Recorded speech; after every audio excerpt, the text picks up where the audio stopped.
सदरचं आरोग्य केंद्र हे महाराष्ट्र राज्याचे यशस्वी मुख्यमंत्री, विद्यमान उपमुख्यमंत्री, शिवसेना पक्षाचे मुख्य नेते आदरणीय एकनाथजी शिंदेसाहेब यांच्या मार्गदर्शनानुसार केंद्रीय निधीतून आपण ठाणे शहरामध्ये असे आरोग्य केंद्र चालू करतो आहे. त्यातलाच एक भाग म्हणून ज्ञानेश्वर नगरमध्ये हे आरोग्य केंद्र आपण चालू करणार आहोत. त्याची स्थळ पाहणी झाली आहे, पंचनामा झालेला आहे आणि त्याच्यानंतर डिपार्टमेंटनी त्याला अप्रूव्हल दिलेलं आहे आणि काल ते कंटेनर ठेवण्याचं आपण ते पार पडलेलं आहे.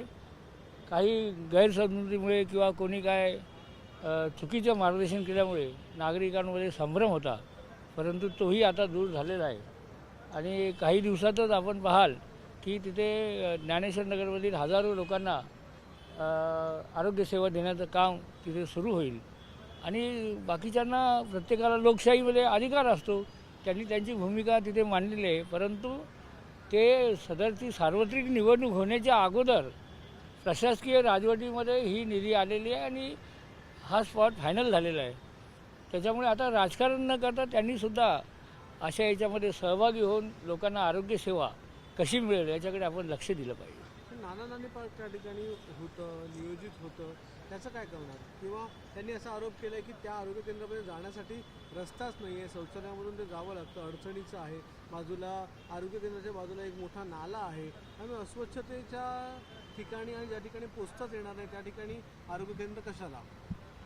बघा, तिथे तुम्हाला मी एक सांगतो, शहर विकासमध्ये आपणही चौकशी करू शकता. कुठलंही आरक्षित भूखंड हा उद्यानासाठी किंवा गार्डनसाठी नाही आहे, परंतु तिथे काही प्रशासकीय राजवट असल्यामुळे जास्त निधीची उपलब्धता नसल्यामुळे तिथे गैरवापर होत होता. परंतु ते लक्षात आल्यानंतर खासदार साहेब आमचे नरेश म्हस्के साहेब यांनी लोकांच्या आग्रहाखातर तिथे आरोग्य केंद्र उभं करण्याचं ठरवलं आणि त्याच्यानंतर सर्व प्रोसिजर झाली आणि आपण म्हणता जाण्यासाठी ॲक्सेस नाही, परंतु झाल्यानंतर आपल्याला कळेल एक असं सुसज्ज असं आरोग्य केंद्र तिथे होईल आणि लोकांना आरोग्यसेवा मिळेल.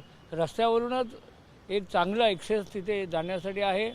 मागच्या नाल्यावर आपण स्लॅब टाकतो आहे आणि INDBच्या माध्यमातून तोही उद्याचा पाहणी दौरा ठरलेला आहे आणि त्याच्यामुळे तिकडे चांगल्या वातावरणामध्ये लोकांना आरोग्यसेवा मिळणार आहे. सर, त्यांनी आयुक्तांची भेट घेतली, त्यांचं असं म्हणणं आयुक्तांनी आम्हाला आश्वासित केलेलं आहे की त्या ठिकाणी जर चुकीच्या ठिकाणी आरोग्य केंद्र बसवलं असेल तर ते काढण्यात येईल असं त्यांनी समोरच्यांनी सांगितलं. त्यांनी आयुक्त साहेबांना काय सांगितलं हे मला माहीत नाही आहे, परंतु चुकीच्या ठिकाणी आम्हीही सुचवणार नाही आणि चुकीच्या ठिकाणी प्रशासनही करणार नाही. प्रशासनाने अप्रूव्हल दिला आहे याचा अर्थ ती जागा आरोग्य केंद्रासाठी चांगली आहे, म्हणूनच ते अप्रूव्हल आलेलं आहे आणि तिथे आरोग्य केंद्र होईल. पण सर, तिथे पर्यायी मार्ग देखील देण्यात आला आहे. त्या स्थानिक नगरसेवकांच्या वतीने तिथे पर्यायी मार्ग देखील तिथे देण्यात आला आहे जिथे आरोग्य केंद्र व्यवस्थापित करता येईल असं. नाही, ऑलरेडी तिथे चांगला ठिकाणी आपण करतो आहे आणि तिथे त्या वस्तीमधून सुद्धा लोकांना जाण्याचा ॲक्सेस आहे आणि मेन रस्त्यावरून पण जाण्याचा ॲक्सेस आहे. दोन्ही ॲक्सेस चांगले आहे. आता जर आयुक्त साहेबांना बघायचे असेल तर ते पाहणी दौरा करू शकतात, परंतु माझी माहिती अशी आहे की अतिरिक्त आयुक्त साहेब तिथे पाहणी करतील आणि त्यांचा अहवाल आयुक्त साहेबांना देतील.